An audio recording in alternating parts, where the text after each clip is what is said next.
there is the appearance of government and order in the Virgin Islands, and then there are things unspoken, but everybody knows how it actually gets done. Biggest elephant in the room. Does the legislature have a way to truly unearth the nepotism, corruption, and mismanagement by GVI? Nepotism isn't a crime. I Right? label all three of them. It's a hydra. It's a three-headed dragon Uh, because they all help enable each other.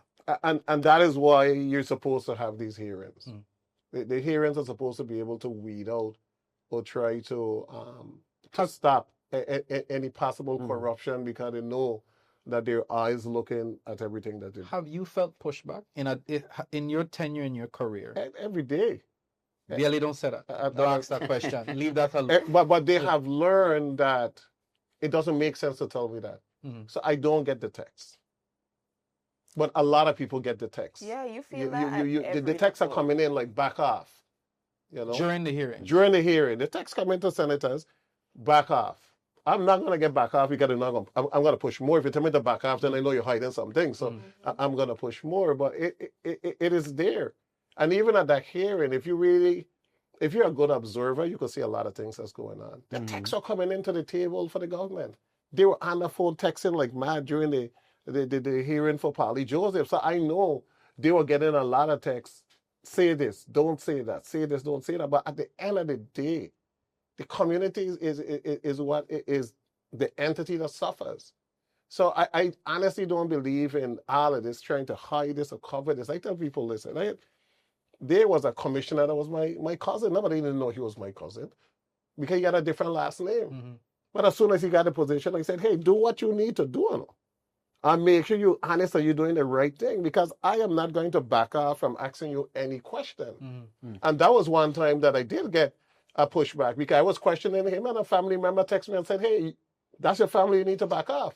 And I said, he needs to answer the question. I don't need to back off. You answer the question, then I'm done. A lot of people aren't willing to push it. Even I've been working in government. I started in government at 18. And at 18, I was in roles where I was getting messages like, oh, this is a commissioner's daughter, so they coming in. I don't care. There's a process, and you're going to follow the process. If you don't want to follow the process, then you don't want to be in this program or reap this benefit.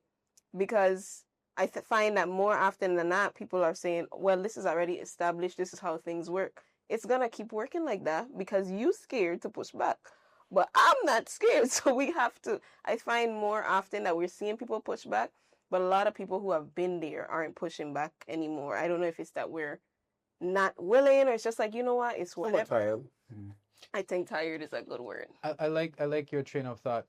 Do you think the Virgin Islands on a whole is ready for truly transparent government? Do you think anywhere is? No, I don't mind but then people. Yeah, but you have to. The issues that we have are no different to any other place in the world. But Senator, because of our size, the impact is felt greater. Which is even why these situations need to be resolved internally. I agree with you. So I'm going to ask the question again. Do you think the Virgin Islands is really ready for a transparent, accurate, and upstanding government? I think the Virgin Islands want that. But it takes very strong leadership to get that. It also takes... Hit it, Mikey, because he ain't catching me yet. You know. Go ahead. It takes a community holding the leaders accountable. The community, holding each and every person that they vote for accountable. Like, give one example and let you go. Go ahead. Somebody was asking me, former Governor Mapp. I was at a funeral and somebody was telling me, you need to tell Governor Mapp, blah, blah, blah. He needs to do this. I'm sick and tired of this. A whole line to read. By God, 2 minutes later, Governor Mapp drives up to the same funeral, jumped out of his car, and came over to tell me hello, next to the person that was just complaining. And I said, hey, he's coming. You go tell him. Hey, Governor Mapp, how you doing? It's so good to see you. And they left. And I think that's a silence versus is that we choose silence at times rather than speaking out, because many people have a fear of saying what's on their mind, not knowing what the approach will be or what the reproach or the effect is. Always a cause and effect. When we talk about holding our leaders accountable, I'm gonna push it back 6 months ago. Many senators of the state of the territory stated, your vision, not what I'm seeing. I mean, basics are saying like what we were describing in state territory was not matching what the average everyday Virgin Islander I said that. it was not experiencing. So I think in a strange way, I think, and you notice like that we're not having that conversation anymore because things are going to get worse and worse, especially considering the types of situations we are, the volatility going on in Washington, and there are a lot of key factors playing into where the Virgin Islands is heading, and there's a lot of fear, there's a lot of concern and worry, healthcare, insurance. Yeah, you guys are getting ready for special session that's coming up where you guys are gonna have a lot of interesting conversations, to say the least. So it really is this combative nature that you have a side that is exhausted and feels like the momentum that they're trying to fight for, they're not seeing a white light through the tunnel. And then you have another set that are reaping the benefits that so many others do not have the opportunity for. So I'm going back in. I agree with you. So I'm going back in again. And I am concerned and worried that the Virgin Islands isn't ready for what they're asking for. Because, like I said to you off camera, the leadership is a product of the people, not the other way around. There was a senator, who will remain nameless for now, approached me in Plaza and like, Dorsey, I want your vote. I'm not voting. That's the problem, Dorsey. I need to vote. No. Get it right. I'm not voting because the people think you're the best solution for the problems right now. And I know you're not. But the people are the actual problem because they keep electing people thinking that these individuals are the ones to fix the problems. The people of the Virgin Islands want this level of leadership. Trump was elected by Americans, not foreigners. Yes. So what I'm saying to you... But the people are elected from a certain pool. Granted, everyone could go out and vote. I don't want to fight Darren in the comments. But what I'm saying to you, Senator, is the transparency that we're discussing affects the tables of a lot of Virgin Islanders who are used to and accustomed to paperwork not being pushed in the right direction and still getting it. Contracts being given to them even though they're not qualified. People getting jobs even though they're not qualified. The Virgin Islands works in the shadows just as much, if not more, than in the light. So I ask you again. So the true transparency will hurt a lot of families. A lot of families. And a lot of those families are not ready for that level of transparency. So the flip side is that a lot of people vote to keep status quo. Now we because they benefit from the status quo. So there's always that tendency for somebody to look as to how it's going to impact them instead of how it's going to impact the community. So you can have somebody that's really good, that come up with something that's really good, but because it's not popular, because it's something that is going to force responsibility. For example, I always say, listen, people complain about the police department. Well, if the police department were really supposed to do the job and go after guns in this community, you know how many, I don't know if the jail is, if we have enough room. Ain't enough room. You know how many people would be arrested? You know the complaints you're going to start hearing, they're coming in your house, they're doing this or that. So we have to decide what we want as a community, and that is my issue. You're going to reap whatever you sow. And if you're not demanding that full transparency, then you're not going to get the results that you want. And there is a time where you have to take off the white gloves and start knocking hard slap. But you need enough people to take and off. That's the problem. Because you only got two that taking off the gloves. Yeah. And there's a fear there as well, because some would say this is the perfect storm for where just have the right type of chemistry for people starting to come up that you don't really want to start moving towards an agenda that doesn't fit the mold of what the VI needs. And that's a fear, because that's how politics plays out. What's the right word I'm looking for? When the down is tired of being on down, they want to try and get to the upside. We all know 2026 is fast. It's going to be a very fast approaching. Going to be an interesting wild year. It's going to be wild, exactly, because we are closing an administration and heading into a brand new uncharted field with a 4-year sitting president. Probably a lot of Yeah. it's mind-boggling that we have to come together as a community, if not later now, because there's a lot of division in the communities of the Virgin Islands. There's a strong division as well between each island by itself. I will sometimes say, back in other senatorial legislatures, y'all had a thing where it was colleagues working together, colleagues, and sometimes I don't see that sisterly and brotherly love. You know what I mean? You know what I mean? It's like sometimes I don't see it. Like, But we have it. you have it, and you do have it. I will never not admit that. And there's times where you see that, if what's the word I'm looking for, like the reflection, like. So I'll use one. Y'all had one where y'all were just getting buck wild with the politics, and people wasn't hearing this. I didn't hear this, and then there was a lack of professionalism in the end where he was like rattling out, "Thank you to my constituent," and then just cut the hearings. It's like that's not, if you set a tone, but that's not how really doing that. We don't want that to happen. Mm-hmm. So some of those issues you're speaking to, we definitely will have conversation because it shouldn't have ended up that way. But you mentioned 2026, and my biggest concern is that so many individuals are focused on 2026 that they're not focused on now. So I've been telling people, evaluate in 2026. I focus on now. My focus is now. Our hospital is in shambles. Our school have issue. Crime is out. I'm focusing on now and what I could do to make things better now. Because if you just focus on 2026, that's what you're campaigning for. You walking and you gingerly walking because you want to make sure I don't upset that group, I don't upset this group because I want everybody. No, you got to lead, and you got to make the hard decisions and do what you need to do. Is there anything? I'm good for now. Okay, good. Making sure. All right. Well, Senator, I just want to say thank you. As you see, there's no smoke coming out of my lungs. There's no fire out my chest. I settled my qualms with the Virgin Islands many years ago. The people are in need of both true leadership and true transformation.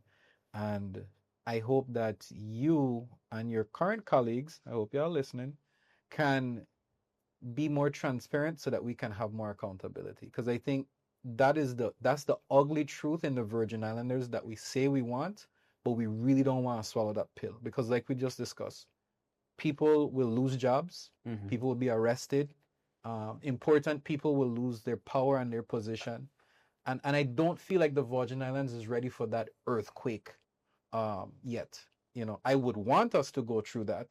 I think we use the excuse too much. The excuse of people losing jobs, family, this, that. We use that so much as a cover because we really just don't want to do anything. And if you're a classified employee, you can't lose your job just because you said something publicly. You can't. There are commissioners presently now that I personally know that have 35, 36 years. And I'm like, what are you scared of? You have all the years to retire. You did well in your profession. You're going to become a commissioner and destroy your legacy? You got to be able to push back in terms of what is right. You don't just go along with the status quo. And there's so many individuals here that just go along with the status quo. We had a department of healthcare, and there were like 45 individuals in the well. 45 individuals, all leadership. And I really sat there and I said, Department of Health should really be running well. We have so many leadership. Virgin Islands Housing Finance Authority, 26 individuals making more than $100,000. 26. Okay? And yet they're not building. They're not building homes. They haven't used $1 for the First Time Home Buyers Act. They're not doing the stuff that they're supposed to do. So you look at it and I'm like, okay, well, can't you assign somebody to do that one particular project? If it's human services and MAPs that be concerned, one person can't make sure that you supervise MAP and everything goes well. One person can do black ground, one person. So we have the leadership. Well, since you opened the door, why is it that we find that in GVI, the money upper class from middle class up and treated like a regular system, the money just starts to get crazier and crazier the higher and higher you go in the position. I've seen government workers with iPhones, Apple laptops, traveling all the time. It's excessive and egregious, while the lower rank and file individuals are working with broken materials, lack of materials. Nazira just said, and the last time she was here, as a teacher, all the things she struggles with. But when you get into teachers, That's everything. that's bleeding heart. but no, it's just sad. Yeah. Because Why do we spend more money on the top than on the bottom? well, that's what I'm trying. That is why I just passed the increase of minimum salary for government workers, because the custodians, the food service workers, they did not receive a raise since 2015 when we passed the last increase for minimum salary. So their unions have never been to the table. They haven't negotiated. And these are individuals that working in the cafeteria, morning, lunch, feeding our children on a regular basis, but they're the forgotten few. Nobody worries about them. So I was surprised to get so much pushback to try to give them just a decent salary. Did you get text? Of $35,000. As I said, they're not gonna text me. But there was a pushback. Our colleagues stood together, and we got the 50 votes. But when you look at how some people are struggling to make ends meet, okay, these individuals making $27,000, just about all of them have 2 jobs and 2 full-time jobs. So when you have the second full-time job, you're no longer able to take care of your children. That's what it is. So you increase the social issues. You can't. So it creates a lot. So if you give them at least a decent salary, you're hoping that they could reduce the amount of hours that they got to work to make ends meet. And those hours they're going to spend with the children is going to help the children socially. It's going to help in terms of parenting. And also... Okay.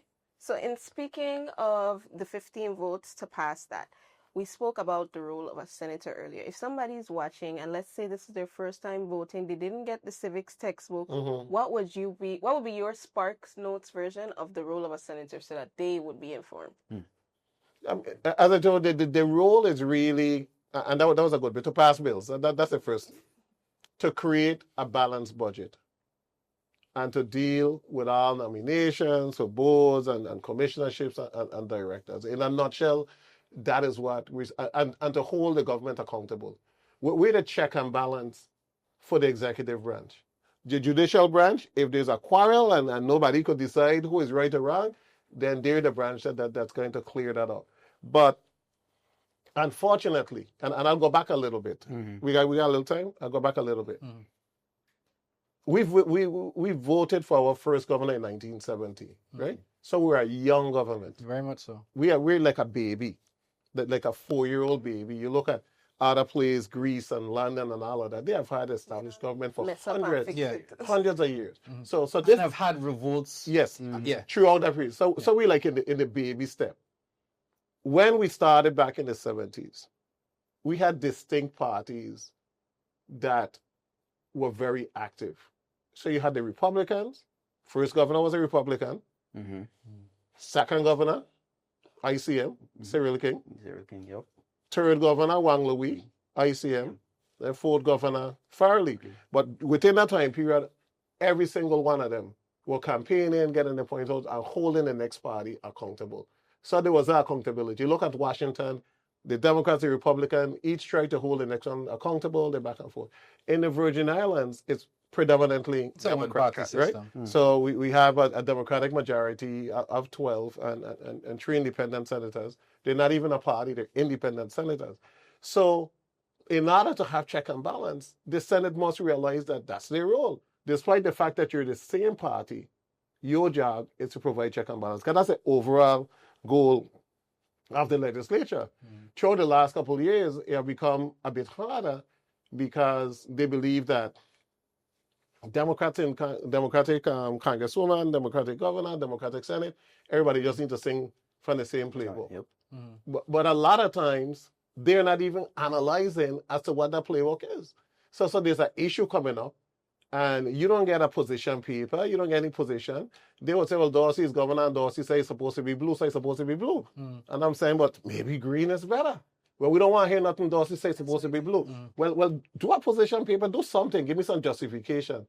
Don't send me and say it's supposed to be blue because Dorsey says it's supposed to be blue. And we need to independently analyze everything that is coming before us to make sure that whatever we pass is going to be able to help the masses. I think with the singing from the same playbook, I think a large part of that, again, is the familiarity of the people we have in Senate and in leadership. These are people, you've been a senator, I feel like my whole life. So I've been an educator your whole life. you've been a figure in the community. So I think when you get like this camaraderie, it becomes this is their process. I believe they're going to do this for us. So I'm less likely to push back because I've seen it go down this way before. So I think because we see the same faces so often, people are a little bit less likely to hold the same accountability. And to a certain degree, I think people are so discouraged that a smaller number of individuals are running for the Senate. The last election, there wasn't a Democratic primary in St. Thomas. Only 7 individuals signed up. So the pool has gotten a bit smaller, and we need to see what we need to do to revitalize that. I heard you say that you didn't vote, or you told a guy you didn't vote, but there's nothing that stops this generation from putting up their own candidate and getting behind that candidate and campaigning and making sure that your voice is going to be heard. Because when you look at the demographic, the smallest population is that 18 to 30. Barely anybody vote from that demographic. Yeah. Mikey? It's because it's such a vast departure. One, young people don't care. I could say. Well, that's part of it. Yeah. You don't care. But you gotta care, because I'll take it back. There's a small majority that do actually care. But due to silence, due to pushback, due to complaint from your own community and your old age group, I say, you want to run for that, not that, me voting for you, it becomes this whole paradigm of a domino effect where, well, I know if I run, nobody voting for me, I ain't gonna bother. Or there's also the bartering of points as well, where some people will come out just, and that's how it works. That's even in a gubernatorial election, I can run, but the stronger candidate could be the stronger candidate. I'll give up to get you my votes, and I could get a job, and that's a duality. And that happens. It happens, and it's such a duality. I also think that's why young people don't. Not saying that, I don't know if that's a bad thing or a good thing, but that's also part of it. I think Virgin Islands young people, Renelle, I think, said it best, where you're not taught how to vote. Like, you just say, this is your voting card, this is what you need, but nobody don't, like how you go to driving school. I'm not saying you need to do school, but I'm saying, like, you're not, you know what I mean? You're not necessarily informed. This is how you go to a booth. This is how you vote, your conscience. Or it's always going to be your choice, but there's no clarity in some young people's mind about the process and the respect of voting. I think that's what's missing sometimes. Is that written in the civics textbook, in the new civics? Is that part of the curriculum? In terms of why you should vote? Not why, but the process and here, how to vote, and not a national process. Yes, it's there, but I think that you guys are the future, okay, long and short. I'm currently with the present. And you're the present and the future, because 40 years from now, some of you are going to be here. I more than likely won't. So you guys are the present and the future. So the development and the future of this territory is literally in your hands, whether you want it or not. Because whether you want something or not, you're a part of it. So now you got to decide, well, how are we going to be able to impact the now, and how are we going to be able to impact the future? How are we going to make sure that we are prepared for that next generation of leadership?